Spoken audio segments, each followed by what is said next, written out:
بسم الله والحمد لله والصلاة والسلام على رسول الله. باش نواصلوا معناتها كيما الفيديو اللي سابق، هو نفس النهار. غسلت الخضرة متاعي وحطيتها تستقطر. بعد ما غسلتها ونفختها فك الماء والخل وكل شيء، حطيتها تستقطر على الرخامة حتى لين معناتها تشيح بالكدا، باش من بعد نفرش فوق الطاولة هذية الخضرة متاعي. قبل هذاك جبت اللحم اللي شريت طرف دجاج وأسماك وكل شيء. دجاج استعملت اللي استعملته، والباقي توا باش نحطه في الساشيات نستحفظ عليه. معناتها لبقيت الجمعة، ولو اني معناتها طيبت هكا اكلات، كنتو شفتوا هكا شوية منها كيما البرود وحاجات هكا صحية تجي بالدجاج خير. قصيته تريفات على مرتين ولا يمكن على 3، نسيت. الفيديو هذا مسجل عنده مديدة. حطيت نسيب الكتب من الدجاج اللي بقى، حطيته في الساشيات وحطيته على جنب. الدجاج هذايا خذيته قصيته كل شيء وحطيته في الفريجيدير حتى لين معناتها يبرد بالكدا باش يبدا كيد المجبن، وحطيته هكايا مديته باش نقصه. لهنا الولد بحر خليته على جنب خاطر باش نظفه ونفوحه وكل شيء. لهنا خذيت نسيب الكتب من حم العلوش باش زاده نقصه كيف معناتها، ونشوف اللحمات متاع الجاري واللحمات متاع المرقة ومتاع الكسكسي. كان لاحظتوا غسلت الحم العلوش، غسلته ونشفته مليح وعاودت قسيته كيما تشوفوا، فصلته حسب معناتها كيما قلت.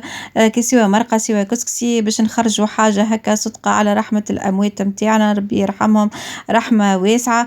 بعد تعب ولا بعد شده ولا معناتها بعد فرحه كبيره، ماذا بينا نخرجوا اكل شقاله، نرجعوا للعوايد هذيا والله العظيم تدفع البلاء. انا معناتها مانيش قاعده يعني ننزه في روحي ولا حاجة، حبيت نذكركم بعادة من عادات الزمان. مش لازم كل شهر الحقيقة، من نجموهوش احنا كل شهر حاجة كيف هكا، لكن ماذا بينا مرة حتى على قليلة في العام نخرجوا شقالة، نخرجوا قصعة، نسيب الكتب من الحم الزهومة. وبالطبيعة كيف نخرجوا حاجة نخرجوا أعز ما عنا، معناتها نخليوا عنا معناتها اللحمات الظريفات واللحمات الكبار نودوا بيهم معناتها. بالطبيعة نبداو بالأقربون، فالأقربون نجموا زادا كان ثم عائلة زادا نودوها به. فرست اللحم خليت هكا نستحق له هكا شوية جيري شوية كذا باش نفوحوا بها. اللحمات هذوكم تاع الكسكسي زاد استحفظت عليهم. نزرب لهنا وزيد سرعت الحقيقة في الفيديو على خاطر معناتها باش نكمل القضية متاعي فيسع وما يتوالش بيا الوقت. لهنا هكا في الدرج كنت باش نحط في الدرج متاع الخضر، خاطر انا عامله درج متاع اللحوم ودرج للخضر ودرج للفواكه الجافة وما شابهها. كما قلت لكم، باش الحوتات هذوكم مانيش باش نحطهم تو في الفريجيدير خاطر باش نفوحهم، خليتهم على جنب هكايا خاطر مكنجلين. باش نجم هكا يسهلوا عليا. وهي بروتينات ما ننساوش زيد الحمص. نفخت الحمص مدة 6-7 ساعات. بدلت له الماء مرة ولا هي مرتين هكاو، وبعد حطيته يغلي في ماء نظيف. وزدته هكا شوية مغرفة ولا مغرفتين زيت عادي، متى زيت الحاكم زيت نباتي كما تحبوا تزيدوا. بزعتك الماء هذاك تخلصت منه. ما طيبتوش على الاخر، حكايه ثلث نصف تياب لا اكثر لا اقل، حكايه رطل حمص اذا ما يكفوني مده طويله. وحطيتهم فك القراطس هذوكم. السعة متاعهم ارتل بريسك معناتها كل قرطاس منعرفش قداش فيه. حطيت. نلقاهم هكايا كيما رزق الحلال. نهار نبدا هكا مروحة مخر ولا مثلا أكلة يلزمها معناتها بالحمص وهي طايبة بالدجاج، باش نقعد نستنى الحمص حتى لين يطيب. كيما المقرونة متاعنا التونسية خاصة انك المشخشقة تبدا بالحمص والبطاطا، شهيتها توا والله شهيتها على الاخر. تبدا بمشخشخة مطمطمة وبالحمص وبالبطاطا وقرن فلفل هكا وموزوز.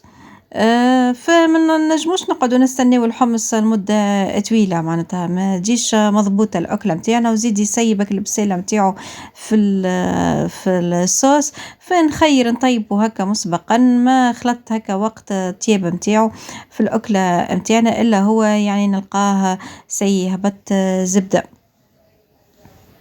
من غيرك النكهة الماسطة اللي متاع الحمص. كيف بالنسبة معناتها للكسكسي كي باش نعمل الكسكسي هكا معناتها خاصة هاذاك متاع السنة والعادة. نحطو يغلي هكا في الماء معناتها ماء حلو زادا ماء عادي، وبعد ما نزيدلوش الملح نزيدلو هكا شوية زيت كيف يتقرص ويطيب منا كل شيء. نزيد ناخذلوش ماك المرقة هاذيك متاع الكسكسي تكون هكا فيها برشا دهان وبرشا زيت، نحطها في الحمص حتى لين معناتها يقف على زيتو وقتها نعرفو طاب. باهي لهنا هاذوما الحمصات باش نحطهم في الدرج متاع الخضر. الطماطم حطيتها على الجشيرة كيما شفتوها ماهيش لاصقة في بعضها كيف نفس البرانسيب نستعمل بقية الساشيات. عندي درج حتى فيه زاد القنارية ما حبيتش نحطها مع الطماطم. مازلت باش ننظم الفريجيدير إن شاء الله نشارككم الفيديو متاع تنظيم الفريجيدير والكونجيلاتور. باهي لهنا هذايا الحوت متاعنا كنت هكا فوحته مليح وخليته هكا معناتها في الفاح فاح خفيف ورطة ما تطلبش برشا فاح شوية بركة معناتها كمون تابل وكروية ثوم شوية زيت شوية ماء وشوية ملح وكهو معناتها وشوية عصرة قارص بالطبيعة باش نحطهم في الفور مش باش نقليهم. وما تجيش هكا معناتها هذا الكل من غير تحلية. عملت تحلية باش نكافئ روحي الحقيقة. هذه كيكة ترند اسمها طاقية السلطان. ترند الايامات في اليوتيوب وكل شيء. عملتها حسب الوصفة متاع قناة نادية السيد، هي تقريبا أول واحدة سحبت الترند هذيا الكيكة متاع طاقية السلطان. الحقيقة هي اسمها كرواسون شوشة معناتها بريوشة، حبيت نقول مش كرواسون معناتها البريوشة في فورمة الهلال. هذه بريوشة تحفونة تعمل 66 كيف عجبتني خاصة معناتها الأصحاب الذوق اللي معناتها ناقص سكر اللي سكريهم قليل. بالنسبة للناس اللي تحب الحلاوة إن شاء الله تو نعاودها باش نعدل شوية في درجة الحلاوة متاعها. هي ذكرت زادة في الصندوق الوصفة متاعها اللي هي الكيكة ماهيش حلوة ماذا بيك الحشوة معناتها تكثر من الشوكولاتة خاصة الشوكولاتة من نوع الرفيع على الناس اللي تحب الحلاوة. ومن الفوق نسقيوها بك الجو وإلا مثلا أنا عملت مثلا عصرت المدالينة وزدتها فولة نهار على الفولة فولة زبدة وزدتها لا إله إلا الله محمد رسول الله سكر فاني ومغرفتين سكر كيس هو حاسيلو لهنا ندكم من شهيكم طلعت روعة. باهي خليتهم هكا يغليو مليح حتى لين ولت نوعا ما يصيروا هكا شوية خفيف وكما تشوفوا سقيتها قد ما تسقيها وشوية. تنجموا زاد تعملوا ذوبوا الشوكولاتة وتزيدوها تنجموا تعملوا السكر المحور اي حاجه معناتها من الفوق تنجموا تعملوها. والحشوه ننصح تعملوها بالحشوه تكون هكا كونسونطري بالشوكولا وبال معناتها فواكه الجافه خاصه الشوكولاته والا معجون حاجه هكا سكري على الاخر بالنسبه للصغيرات.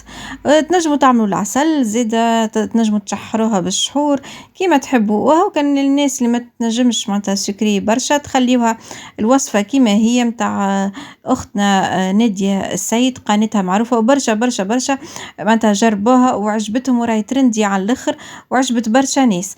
مع فنجان قهوة مع انا عملتها مع التيزانة تعمل 66 كيف. بعدها النهار هذايا اللي تعبني على الاخر لقيت معناتها راحتي في التيزانة وفي البريوشة هذه هي في الحقيقة راهي بريوش. البات متاعها تحفونة في اقرب وقت ان شاء الله كي نسترجع طاقتي باش نشاركها معاكم. بسلامة.